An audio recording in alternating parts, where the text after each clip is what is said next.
Hey everyone. Welcome back to the Soul Harmony channel. Hope you're all doing amazing today.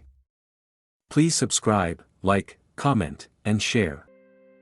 A moving truck kicks up dust as it travels down a long, lonely countryside road towards Braylock Township. Golden fields stretch endlessly on both sides, whispering secrets to the wind. Inside, Marcus, 16, stares out the window with a palpable ennui, his face a mask of adolescent boredom. His father grips the steering wheel, a desperate attempt to bridge the gap with conversation etched on his face. The truck rumbles on, a metal beast disrupting the serenity of the pastoral landscape. Braylock Township looms in the distance, promising a new chapter, or perhaps just more of the same. An old, isolated house looms in the countryside, its imposing presence casting a long shadow. Marcus and his father arrive, the silence broken only by the crunch of tires on the gravel drive. The house exudes an eerie stillness, its darkened windows hinting at untold stories within. Marcus sighs, his breath misting in the air, a palpable sense of isolation washing over him. He stares at the house, a foreboding feeling settling deep in his heart. In the quiet of night, Marcus begins to unpack in his new, unfamiliar bedroom. The house is still, only the faint creaks of settling wood break the silence. He wrestles with tangled cables, a frown deepening as he tries to set up his computer. His frustration mounts as the internet connection proves stubbornly weak. Defeated, Marcus slumps back, the glow of the screen reflecting in his weary eyes. In the dimly lit hallway, Marcus is alert.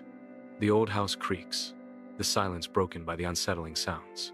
A faint rattling rises from beneath the floorboards, catching Marcus's attention. He freezes, head cocked, listening intently to the mysterious sounds. "Dad, you hear that?" Marcus asks, but his father dismisses it as the house settling. Marcus cautiously enters the kitchen, dim light casting long, eerie shadows. His eyes dart around, scanning countertops and cabinets, searching for the unsettling noise's source. His gaze settles on an askew floor tile, a silent anomaly in the dim space. Kneeling, his fingers trace the tile's edge, a hidden secret beneath. He gently tugs, revealing a dark, rectangular trapdoor, a hidden passage. Marcus ventures into the abyss of the basement, his phone casting a feeble beam in the overwhelming darkness. A chill permeates the air, thick with the musty scent of aged concrete and encroaching mildew. The beam dances across the rough walls, revealing the dampness that clings to every surface. In the heart of the basement, a glass box looms, its presence foreboding and enigmatic. The glass is fogged from within, a veil that teases and obscures the secrets held inside. The air grows heavy, charged with unspoken dread, as Marcus approaches the mysterious box. In the dim basement, Marcus cautiously approaches the glass box, his heart pounding with anticipation and dread. Inside, a girl, seemingly his age, stands frozen, her hands pressed desperately against the cold glass. Her lips move soundlessly, forming desperate pleas that hang in the air between them. "Help me," she whispers, her voice a mere breath against the barrier, her eyes pleading for salvation. In the dim basement, Marcus staggers back, his eyes wide with terror, his face a mask of shock. Who are you?" Marcus demands, his voice trembling as he confronts the unknown. A mysterious girl speaks, her words carrying a chilling warning. "He's coming." Footsteps creak ominously from above, each sound amplifying the growing dread.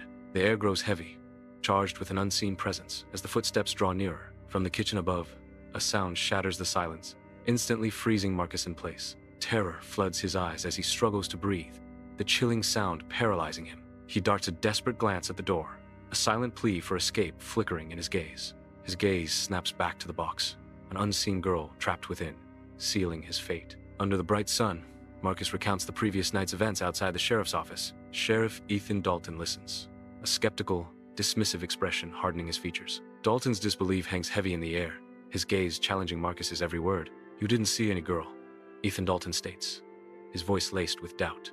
Inside the sheriff's office, Marcus's eyes are wide with desperate urgency as he sits across from Dalton. Dalton leans in, his face a stern mask of concern and veiled threat. "I saw her.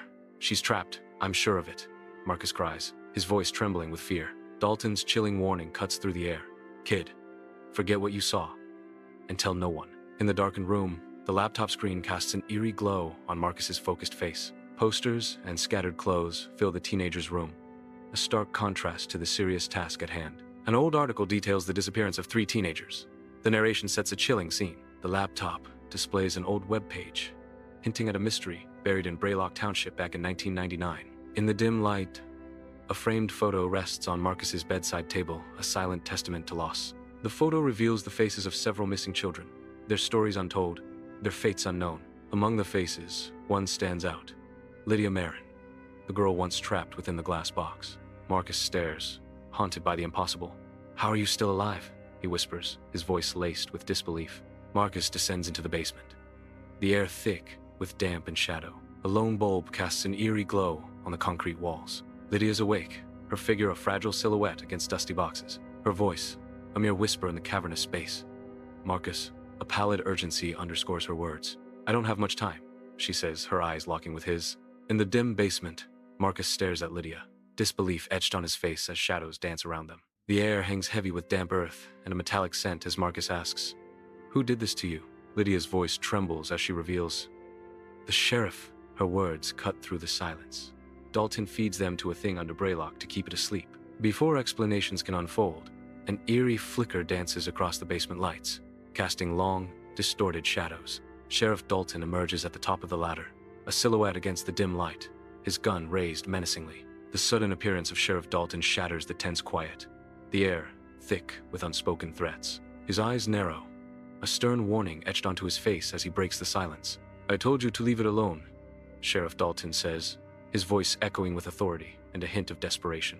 The basement now feels like a trap, the threat from above cutting off any chance of escape. Dalton descends into the dimly lit basement, his silhouette stark against the shadows. He grabs Marcus firmly by the arm, pulling him deeper into the darkness. "She's already dead," Dalton says, his voice echoing in the confined space. Marcus resists, his face a mask of defiance and fear.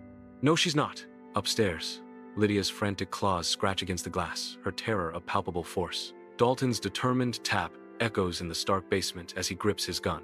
Darkness engulfs the room as the lights flicker and die, leaving only shadows. A guttural growl rises from the depths beneath the concrete floor. The sound intensifies, promising something ancient and terrifying. Cracks spiderweb across the floor, signs of an imminent breach. The basement floor begins to buckle, the darkness alive with unseen menace. The basement floor explodes as a massive, skeletal creature tears through the wood. Splinters and dust rain down, obscuring the horrifying figure that rises from below. Lydia's face is a mask of terror, her eyes wide with impending doom. "Marcus, run!" Lydia's scream echoes, a desperate plea against the encroaching horror. In the dim basement, Marcus seizes a pipe, his face a mask of grim resolve. The pipe crashes down, shattering the glass box in a violent burst of shards. Lydia collapses into Marcus's arms, her body racked with tremors. Dalton's desperate cry pierces the air. "No! If she gets free, the creature—" In the dim basement, the creature's intense gaze remains locked on Lydia, a silent, powerful connection forming between them. Its rapid, ragged breathing slowly evens out, settling into a measured, deliberate rhythm that fills the tense space. In an unexpected display, the creature bows its head slightly, a gesture of reverence or submission in the stark light. Marcus watches, utterly bewildered, struggling to comprehend the strange, evolving dynamic before his eyes. Lydia's voice cuts through the silence, a declaration of profound understanding. "I'm not its victim. I'm its keeper." The creature remains still, an ancient understanding passing between them, an unspoken pact sealed in the heart of the basement. Dalton fires, but hope turns to ashes as the bullets dissipate, leaving Lydia unscathed. A chilling smile crawls across Lydia's face, a predator relishing its power. Her voice drips with ancient malice as she reveals, "Braylock made a deal with my ancestors. One keeper, every generation, to keep the monster asleep." Lydia finishes, sealing Dalton's doom. In the dimly lit basement, Lydia gestures wildly, her eyes burning with fervor. Dark, slick tendrils creep across the floor, drawn towards Marcus with sinister purpose. The tendrils coil around Marcus's legs, trapping him in their unsettling embrace. Lydia's voice cuts through the tension, revealing her chilling motive. "I was testing Marcus to see if he would be a suitable successor," she declares, her gaze unwavering. In the dim basement, Lydia gently touches Marcus's forehead, her expression unreadable. Marcus flinches from Lydia's touch, his eyes wide, with rising panic and desperate denial. "You're brave, curious, a perfect successor," Lydia says, her voice a silken promise and a cold command. No, I don't want this," Marcus cries out, his plea echoing in the confined space. Lydia's gaze hardens, her words cutting off any hope.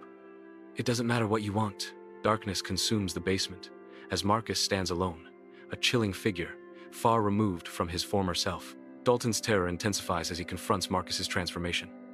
"Marcus, what have you become?" A cold, inhuman smile twists Marcus's lips. "I'm the new guardian of Braylock." The lights die, and the basement is plunged into absolute darkness. A scream pierces the night, then abruptly silenced. And you're first on the list of people who know too much, Marcus says. Braylock slumbers under a corrupted gaze. Thank you for watching. Don't forget to subscribe, like, comment and share.